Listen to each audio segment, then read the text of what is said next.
Hello, everyone. Welcome to the English Flow Podcast, the podcast that helps you speak English naturally, smoothly, and with confidence. I am Amy. And I am Jake. Hello to all our wonderful listeners tuning in from around the globe. We are absolutely thrilled to have you sharing your time with us today. Today, we are opening up our vocabulary toolkit again. In a previous conversation, we shared 15 great expressions, but our listeners wrote to us and asked for more. So today, we are exploring 10 completely new, highly common phrases for daily conversations. Yes, these are fresh phrases that we haven't discussed before. As we always emphasize, memorizing fixed phrases is the fastest way to bridge the gap between knowing grammar and actually speaking smoothly. When you use phrases, you stop translating word by word, and your communication flows without hesitation. Exactly, Jake.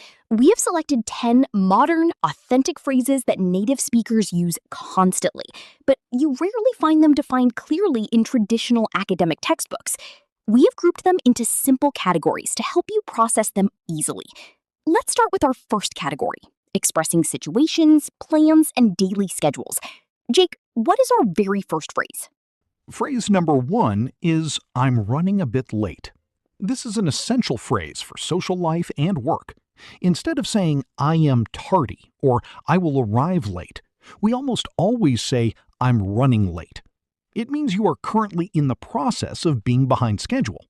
For example, if you are stuck in traffic on your way to meet a friend, you can text them, "Sorry, I'm running a bit late. I'll be there in 10 minutes." I hear that one all the time, Jake. It is polite because it informs the other person immediately. Now, let's look at phrase number 2. Let's catch up soon. This is a beautiful phrase to use with friends or acquaintances. To catch up means to meet someone and talk about all the news and events that have happened in your lives since the last time you saw each other. Yes, it is very common at the end of a casual meeting or an email. You can say, "It was wonderful to see you today. Let's catch up soon." It is an informal invitation to plan another meeting in the near future. Our next one is phrase number 3. I'm completely swamped. This is a colorful, idiomatic way to say, I am incredibly busy. A swamp is an area of deep, wet land. So when you are swamped, it feels like you are sinking under a massive mountain of work or chores. That is a great visual image, Amy. If a colleague asks you to help them with a new project, but you already have too much work to do, you can say, I would love to help, but I'm completely swamped this week. It sounds much more natural and expressive than just saying, I have no time. Exactly. Now, let's move to phrase number 4. Let's call it a day. We use this phrase when we have been working hard on a task, a project, or a study session, and we decide that it is time to stop working and rest. For instance, if you are studying English grammar with a classmate for 3 hours and your brains feel tired, you can smile, close your notebook, and say, wow, we have done a lot of work. Let's call it a day. It means, let's finish working for the rest of today. It is a perfect phrase for the office or the classroom. And our final phrase for this first category is phrase number 5. It's up to you. This is one of the most common ways to tell someone that they have the power to make the choice or the decision. Like when we are choosing a restaurant for dinner. If you ask me, Jake, should we eat sushi or burgers tonight? And I don't mind either option, I can say, I like both, so it's up to you. It means you can choose whatever you prefer. It transfers the decision-winning power to the other person politely. Yes, it is a very useful phrase for avoiding small arguments and keeping social interactions relaxed and smooth. Now, let's move forward into our second category, phrases for reacting to news, sharing feelings, and showing empathy. Communication isn't just about giving information, it is about sharing human emotion. Amy, start us off with phrase number 6. Phrase number 6 is keep your fingers crossed. This is an idiom that means wish me good luck. When native speakers say this, they sometimes actually cross their middle finger over their index finger as a physical sign of hoping for a positive result.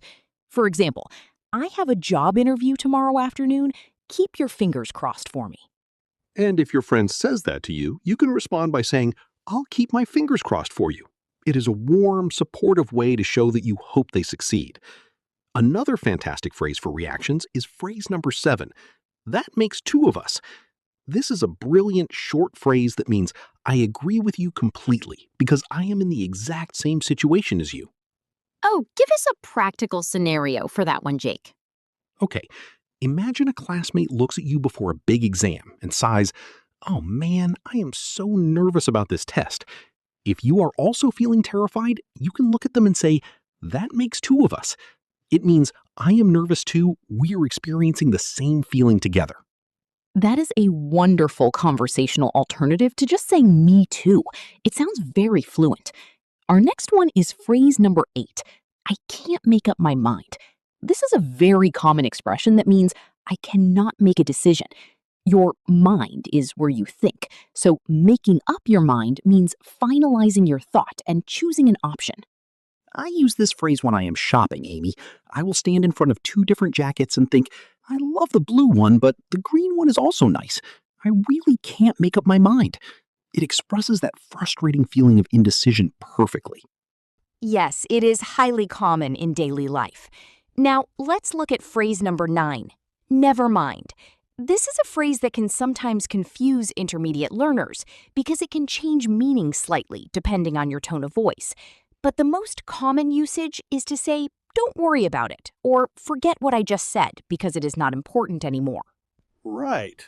For example, if I ask you, Amy, do you know where my car keys are? And then 2 seconds later I look down and see them on the table, I can say, oh, never mind, I found them. It tells the other person that they can stop thinking about or working on the question you just asked.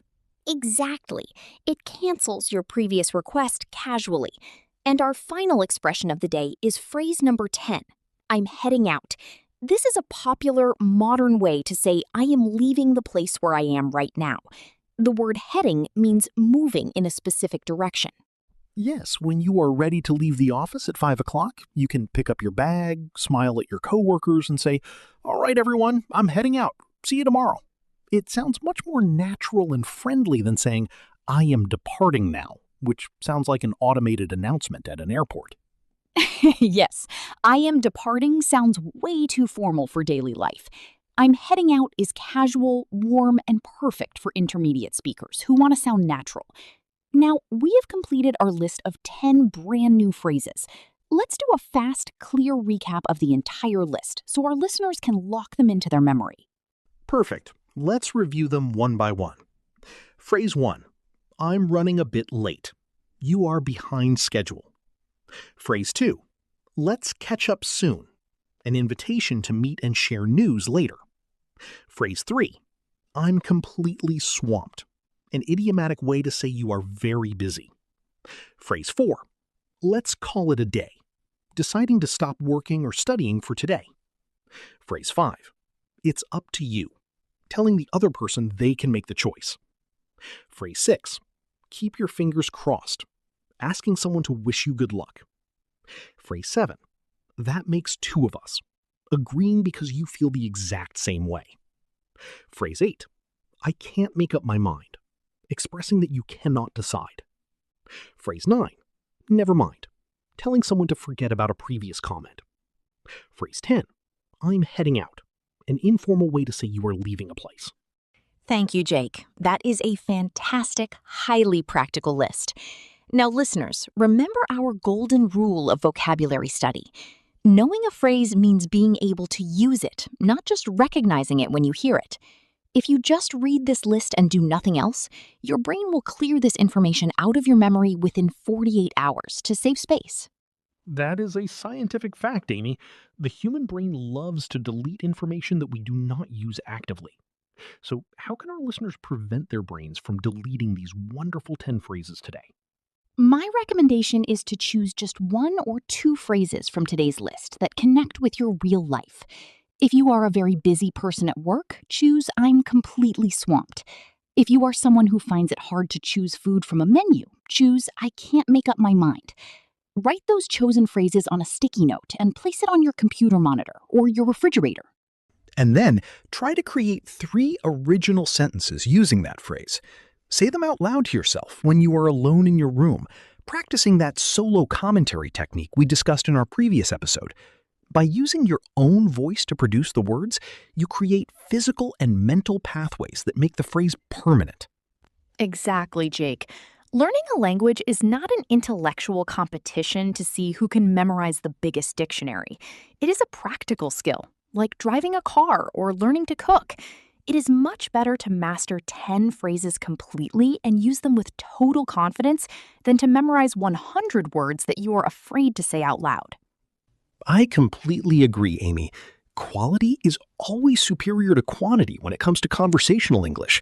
Every single phrase you add to your active vocabulary gives you a little bit more freedom when you are speaking to native speakers. Well, we have reached the end of today's episode of the English Flow podcast. We hope these 10 new phrases give you a sense of excitement and confidence. Remember to be patient with your progress and celebrate the small victories on your language learning journey. Thank you so much for listening to us today, everyone. Your time, your attention, and your messages inspire us every single day to keep creating these conversations for you. If you found value in today's episode, please subscribe to the podcast and share it with your friends, classmates, or colleagues who are also practicing English. Yes, spread the word and help others build their fluency. We can't wait to be back with you again for our next conversation. Until next time, keep practicing, keep listening, and keep your English flowing. Goodbye, everyone. Bye-bye.